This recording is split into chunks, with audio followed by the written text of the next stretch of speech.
Good evening, everyone. I gather that we are now live. Welcome back to Encounters Documentary Film Festival Online 2020, August, Cape Town.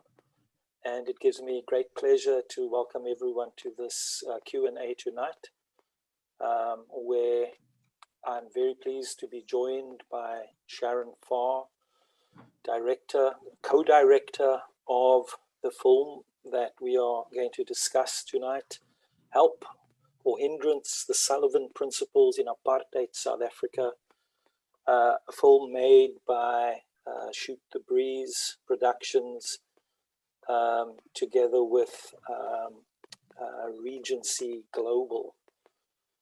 And it was, I must say, quite an interesting experience watching this film. Someone of my age who was a student in the United States in 1987 and 1988, and was somewhat of an activist in the 1980s amid all of these debates that Sharon has presented for us in this film, where we go back to one aspect of the last decades, the last years of apartheid, in that broad question of what was it that brought apartheid to an end. And we look at the different strategies of how you took on this beast of the apartheid state, how you took on a society where the economy, the capitalist economy, was fundamentally structured by apartheid, and where you had a certain strategy that was adopted by the Reverend Leon Sullivan, by then a board member of General Motors. So in other words, a board member of a multinational concerned about American capital doing business in apartheid South Africa, and how that was to happen amidst a wider debate about disinvestment and divestment, about American capital being pressurized to leave South Africa for the increasing isolation of apartheid South Africa, and as a strategy of economic pressure to hasten the end of apartheid through economic pressure. In other words, and there are a number of people who were at the cutting edge of all of these events. As a student in the United States, I was very pleased in November 1986 to meet Prexy Nesbitt, one of the characters in the film. And I must also record here that I was able to see Prexy on Zoom recently. He was the coordinator of the memorial that took place for the late Jennifer Davis, South African activist who was one of the leaders of the American Committee on Africa, one of the pressure groups. The 1986 meeting with Prexy, when I was a young student in the United States, was of course under very sad circumstances of the death of Samora Machel. He had been a comrade of Samora Machel, and he ran a memorial service at a conference, at a memorial meeting in Wisconsin at a conference that I was attending at the time. And so we have a very interesting pulsating film in front of us, and we have Sharon Farr, well known for a number of films and of a presence in the film and television industry through Shoot the Breeze Productions. We remember some years ago, her film that she made on the life of Bram Fischer, which was extremely thought-provoking and interesting. Someone who is committed to documenting and thinking about aspects of South African history. And we also know her from her Sunday programs that we used to tune into on which free spirit that used to kind of that helped us to become better people in the world. So let me ask, I suppose, let me start, Sharon, if I might. It's a difficult subject, you know, like being able to get it right, being able to get the emphases right. It was very difficult at the time how one thought through Sullivan Principles when we were in boycott mode, when we were involved in a sports struggle, when there was window dressing everywhere, and where you really worried about what was the right strategy to undertake. So, I mean, how does one go about making a film like this, and why? What brought you to this film? Well, yeah, sure. I mean, it was complex and difficult in many ways, actually. How I came to make the film really was hearing about an opportunity where the US Embassy in South Africa decided that they wanted to fund a film on the Sullivan Principles. And, you know, as a filmmaker, one is always looking for work, and usually one is looking for the money to make the films, you know. So it's quite an unusual situation to be presented in where somebody is prepared to give you money to make a film. And so we decided to pitch for it, and knowing that it was going to be a complex story to tell, but sort of seeing it as an opportunity to explore what was, in a way, an untold story. I mean, some people knew about the Sullivan Principles, but not many in South Africa, really, from what I can understand. I mean, obviously people that were immersed deeply into activism that would have bisected with that aspect, maybe, but the general person didn't know about the Sullivan Principles. For me, I mean, I too was a student in the mid-80s, and I myself was marching for disinvestment. And I must admit that you know, initially I kind of thought, well, we'll tell the story and show different perspectives. And then I sort of started researching it and thinking about it and trying to conceptualize what is the story that we are telling, how are we going to tell it, and who are we going to get to tell it? And then I had a complete sort of crisis. I mean, I have to admit that in terms of the American embassy's perspective, I mean, they in no way ever sort of suggested the direction that it should take, actually. And we were very clear at the beginning to say, look, we're not making you a propaganda film. And then I was very happy for their response to be, we don't want you to make a propaganda film. We want you to engage with this subject and make a film that will be interesting for primarily a South African audience. Then I still had a bigger crisis, because then I sort of thought about, okay, now what is this story? How are we going to tell it? It did seem quite conflicted, quite difficult. So I went and had a chat with, I'm not sure if I should mention his name, but one of sort of South Africa's sort of labor experts with a sort of newspaper column, well-versed in all these subjects. And I went to him and I said, oh, you know, I've taken on making this film, and now I'm worried about this and I'm worried about that. And for a contemporary South African audience, it's quite un-PC, and you know, and it's complex, and there's a lot of criticism of the principles. And we sort of, you know, thrashed it out for a couple of hours and spoke and just decided that actually there were these principles. This is how they came about. This is how they were implemented. And this is how they were received.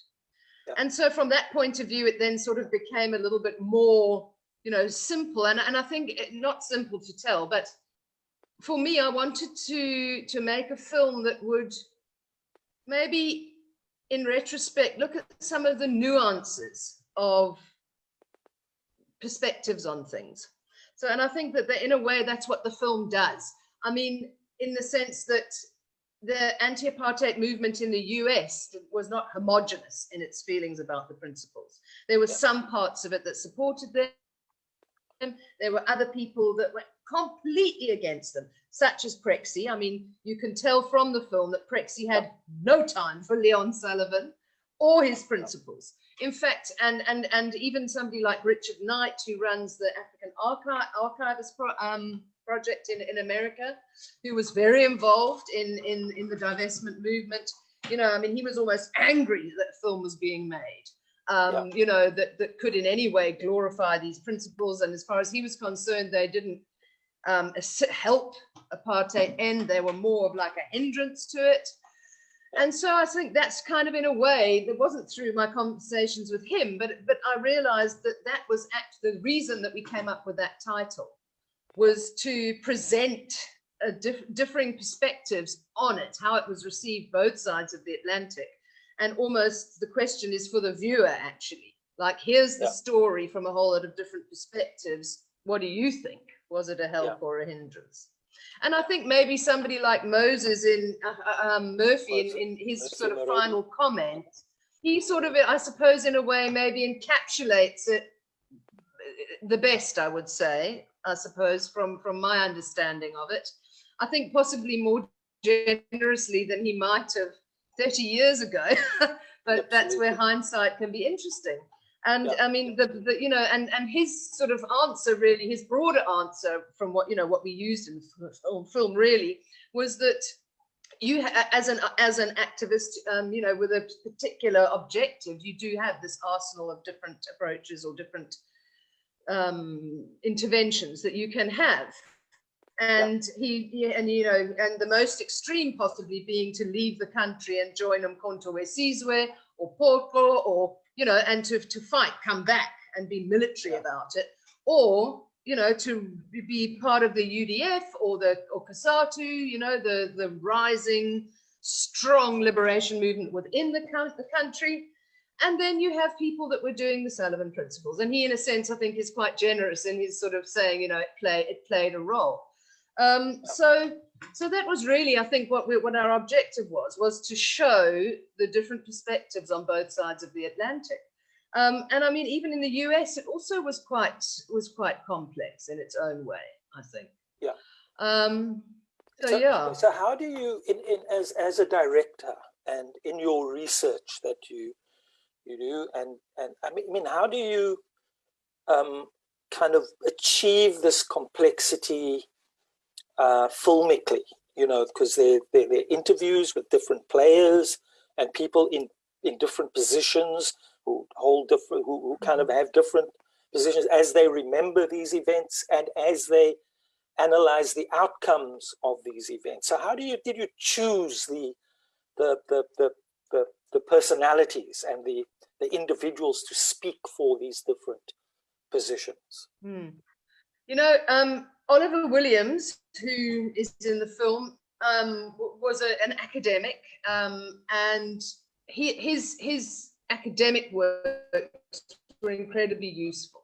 I mean, he's written, you know, thick academic researched books on the Sullivan Principles, on the sort of evolution of corporate social investment, those kinds of things. So reading his books was sort of my starting point to really understand what the principles were, how they were implemented, all the facts around it, the time frames, the different amplifications that ramped up or put pressure on the companies to intensify their commitments to implementing them within their companies, but more so in some ways to, you know, taking a position publicly in South Africa against the apartheid government. So it was really sort of starting out by looking at those facts.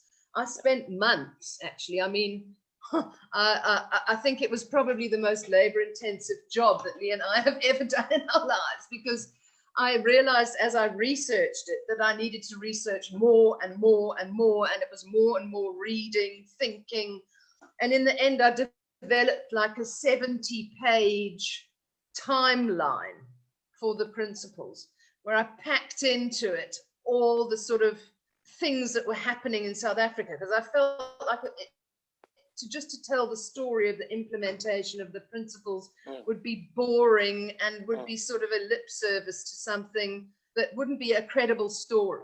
So what would be interesting would be the perspectives of, you know, different people that were part of the liberation movements and those sorts of things, but also in terms of different pivotal events that happened in South Africa, like the impact that they had on the journey towards 1994, but also on the Sullivan Principles themselves. So something like 76, it's not just in the film because it gives dramatic footage or whatever.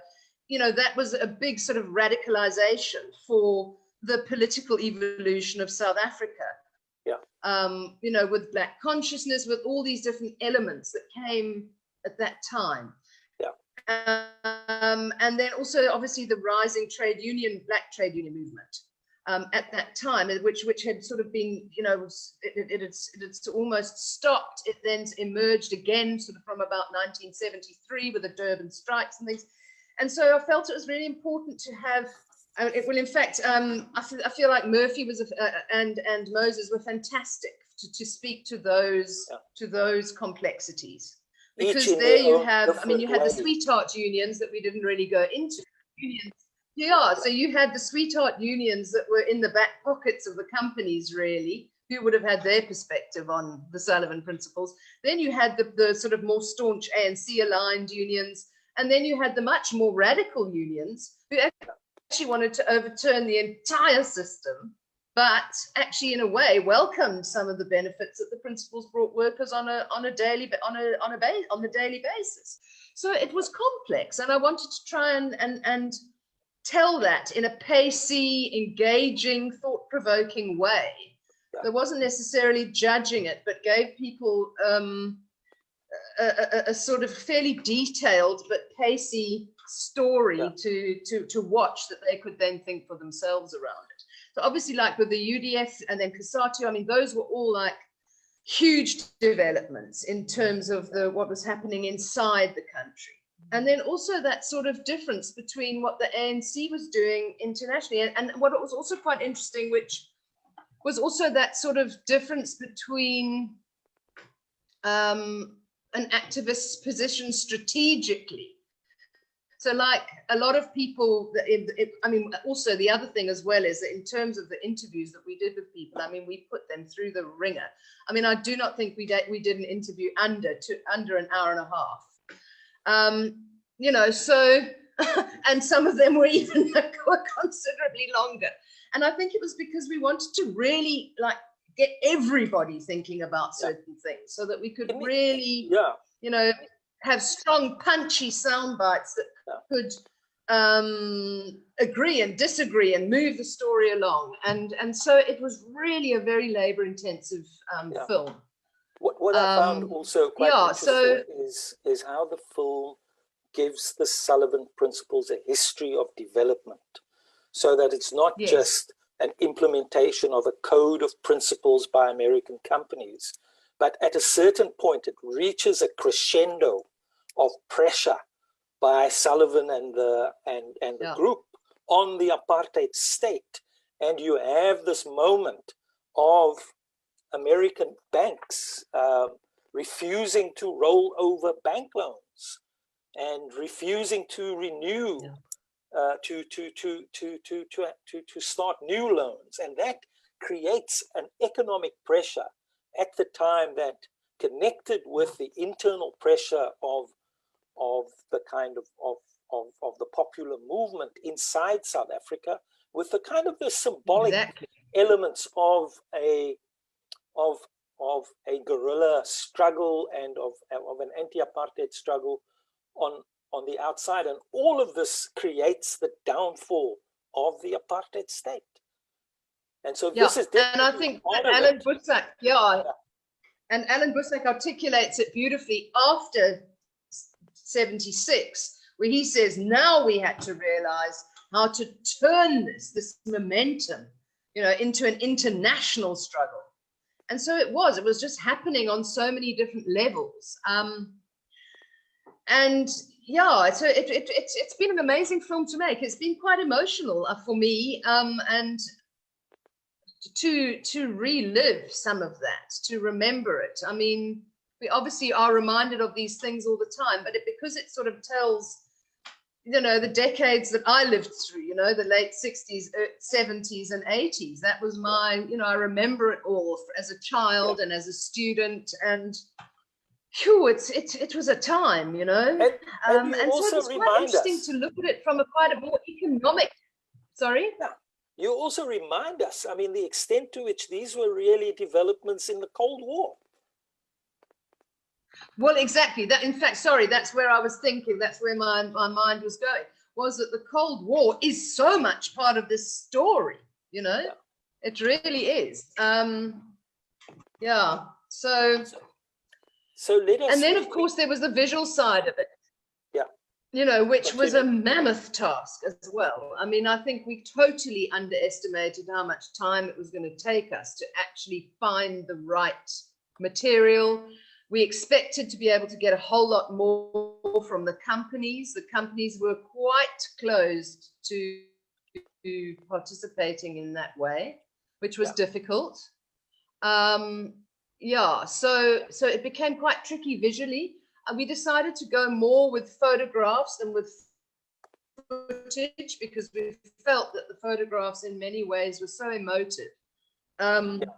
You know, less sort of obvious, but in some ways more emotive. So we kind of went for that sort of black and white photography as quite a strong feature in the film. And that was also amazing, was to engage with the photographers. So we've been sort of engaging with some of the, you know, quite a few of the Afropix photographers, Omar Badger, Paul Weinberg, Gideon Mendel. We've got lots of his photos in the film. Jill de Vlieg, exactly. So some of those pictures, and yeah, so it's been really amazing. And even also like tracking down all those photographs in the US was interesting because, you know, you have to now like actually ask permission. But a lot of those photos were taken by 19-year-old students on campuses. Fantastic. So we have, who would of course never imagine someone's going to approach them 30 years later. Yeah. We have questions coming in on the chat, and this is obviously a forum where we want to attract the widest possible participation, and naturally, as you would have expected, one of the first questions is really about the United States. You know, not just, I suppose, what is the US Consul General, what is their interest in having this film made at this time about an element in the history of the relationship between African American politics in the United States and of the anti-apartheid struggle. But and this is the question: do you think the current US administration has forgotten these principles ever existed? And I don't know whether that is a comment on the state of US politics today, as we are in the midst of the convention of the Republican Party. Any word on that, Sharon? My sense is that the initial idea for the film probably was first sparked under the Obama administration. And then by the time it was actually sort of commissioned, it was the beginning of the Trump administration. We've now been making the film during the duration of this. And yeah, I mean, I have to say the ironies have not been lost, you know, on us while making the film. I think in a way that perhaps it would be an important film for Americans to see at the moment, actually. Yeah. I mean, you know, I mean, one of the in terms of one of the things that we live with is this idea that is very current in South Africa, that you make a new society through business and through giving people more opportunities in business. And Sullivan's own background, of course, goes back to having been a successful businessman with civil rights connections and with being a minister in a church, and then being drawn upon to become the first black director of General Motors. And in a sense, the Sullivan Principles come from how do you do business in a certain way. And yeah, so there's another question that's come in, Sharon. There are a lot of male voices in the film. What were the challenges in hearing? I knew somebody would. You know, it's there. I was expecting that. Yo, I mean, that's quite a tricky one to answer. It's actually something that Lee and I have been aware of the whole way through the making of the film. It wasn't our intention to only have men interviewed in the film. We did have 3 or 4 women on our slate that we were planning on interviewing. And for various reasons, different reasons, those interviews didn't take place. In one case, that part of the story that we'd intended to potentially focus on just didn't, end up making it into the film as a strong sort of aspect of the film, and so we didn't interview that person.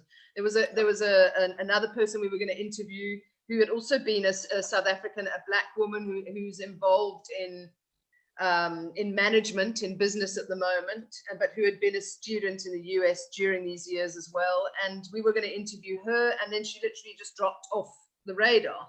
She just disappeared.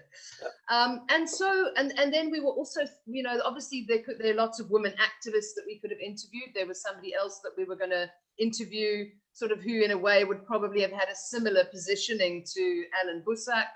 His interview was then so strong, and we just felt that we've actually got the interviews we need for the film. Obviously, in terms of business at the time, that kind of speaks for itself, in the sense that there were probably not very many women in positions of leadership or management or whatever at that time who were women. Yeah. So, as women filmmakers who would probably veer very strongly towards even being feminist filmmakers, it is a strange reality for this film, and one that I was expecting to have to defend or explain.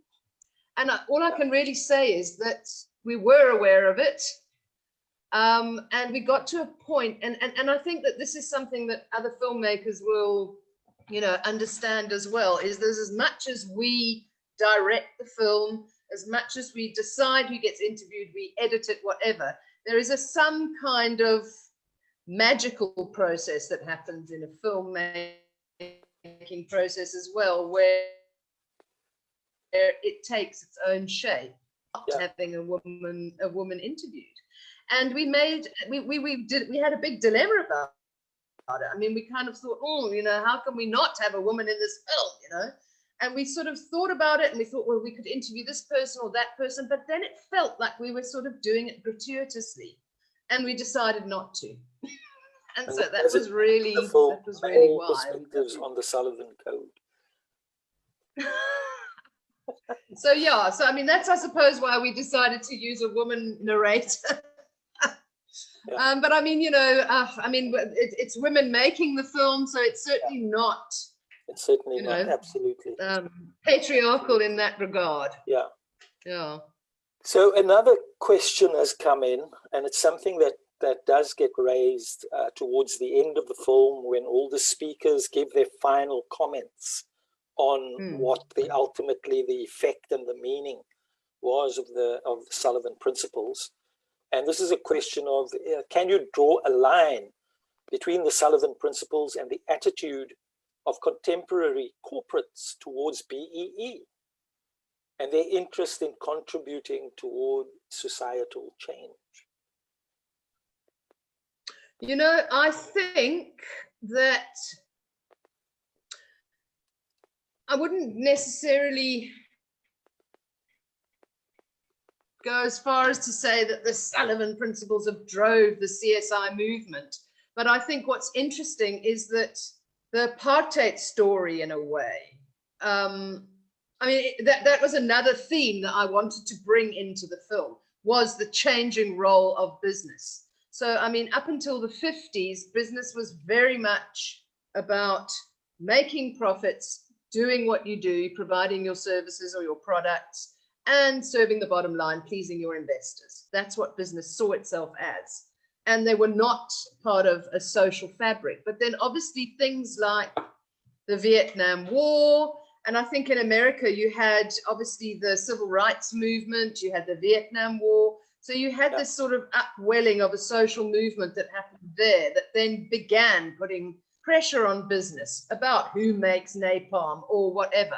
And that sort of kicked it off. And then that movement then sort of almost then morphed or moved into the anti-apartheid movement. A lot of the people that have been involved in those movements became involved in the anti-apartheid movement. And I think that business was forced to take a look at itself and see itself as part of a social whole. I mean, yeah, so it really, I think, the South African struggle, not necessarily the Sullivan Principles per se, but the Sullivan Principles, the divestment movement, the international movement, or rather the way that the South African liberation movement worked with the international movements played a very significant role, I think, in the way that business has evolved in the last 30, 40 years, to the point now where companies can't ignore human rights issues in the countries that they operate in, and deem themselves credible business. So I think that it has played a big role in the development of a social conscience, I would say, for business. And the Sullivan Principles part of it, but I think the divestment movement too. And so I think in a way that also is part of what the film tells the story of, is maybe the initial sort of intention of the film that was commissioned was to look at the contribution that American companies made to ending apartheid. And I think the story does tell that, but I think it tells a bigger story of the American anti-apartheid movement's role in that, the divestment movement's role, and even the American government's role, and how that changed between the Reagan administration and then obviously the Comprehensive Anti-Apartheid Act, and then all those amendments that had the amendments that came after, that really, crushed the apartheid economy. So as we bring our discussion, our Q&A session to a close, and we think about the context into which this film has arrived, albeit commissioned in some way by the US Embassy, but it has arrived into a time of hashtag Black Lives Matter, of death and killing in different cities of the United States, of a struggle against policing as well. And this week as well, absolutely. And at the same time, we have struggles in our own society of rampant corruption in a liberation movement turned democratic government at such deep levels of practice that that this is threatening the very morality of the post-apartheid state, that the very morality of the movement itself. So what message would you want this film to tell the world about as it gets shown in different places, and hopefully as it gets received in different cities and different festivals and different audiences around the world?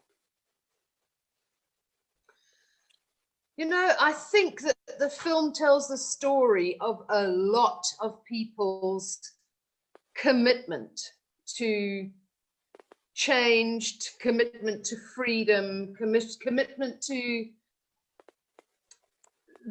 to real values, and a lot of people we always talk about sacrifice, but a lot of people put a lot of effort into those things, into that.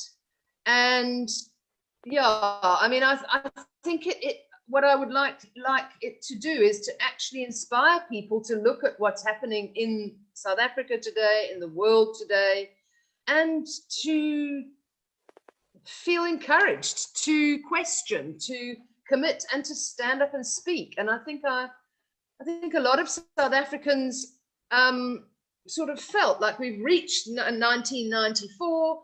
And so now, now it's not really our job anymore. Now the government needs to do its thing. I think that it challenges civil society actually to stand up and ask questions and say this is not acceptable and we're not going to stand for it. That's what I mean. That's what I would hope that it would do, and that companies would play their role in having the right kind of codes within their companies. And that goes to, I mean, because business, it's not just government that creates corruption. I mean, we know from what's happened in the last 12 years or so of our country that what a role business has played in that. Yeah. You know, I mean, business is the other partner in a lot of that corruption. Yeah.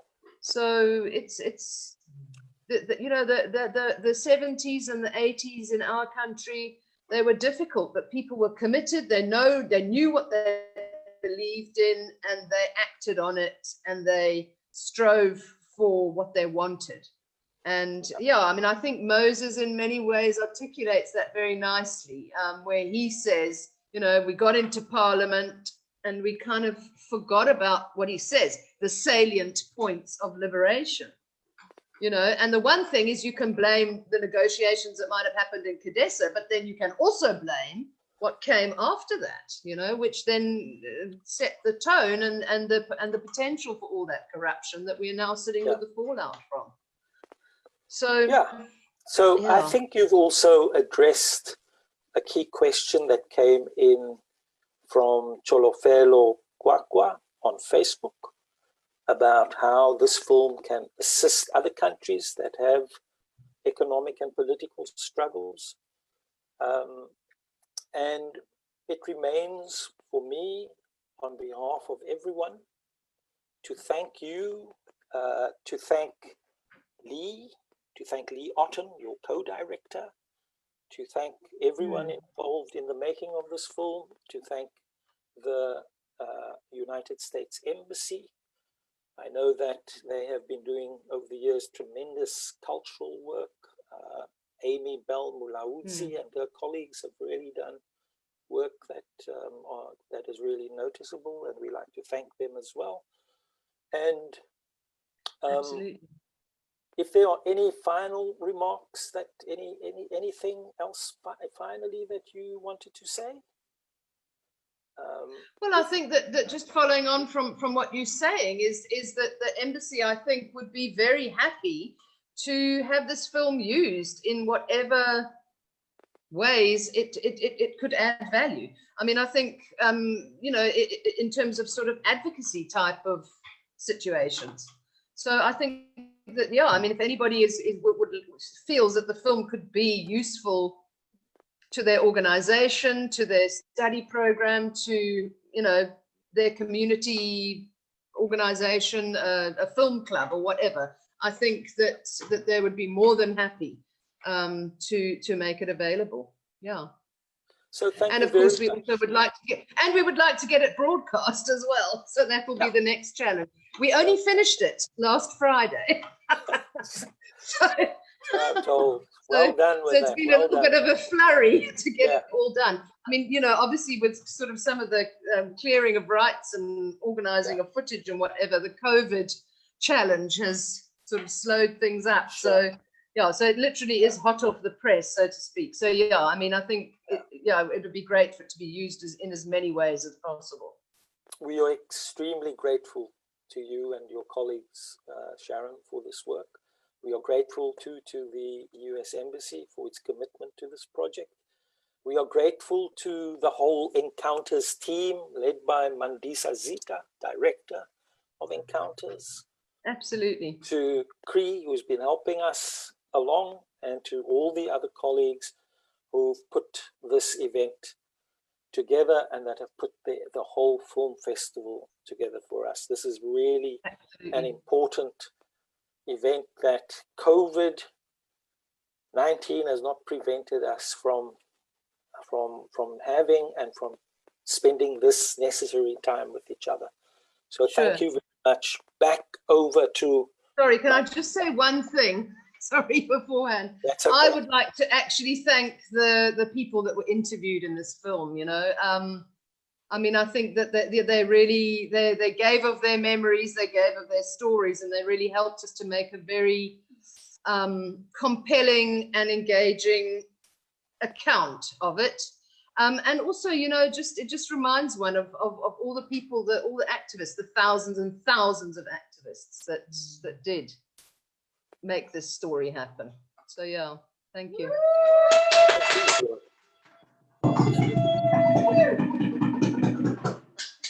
I'm watching with friends.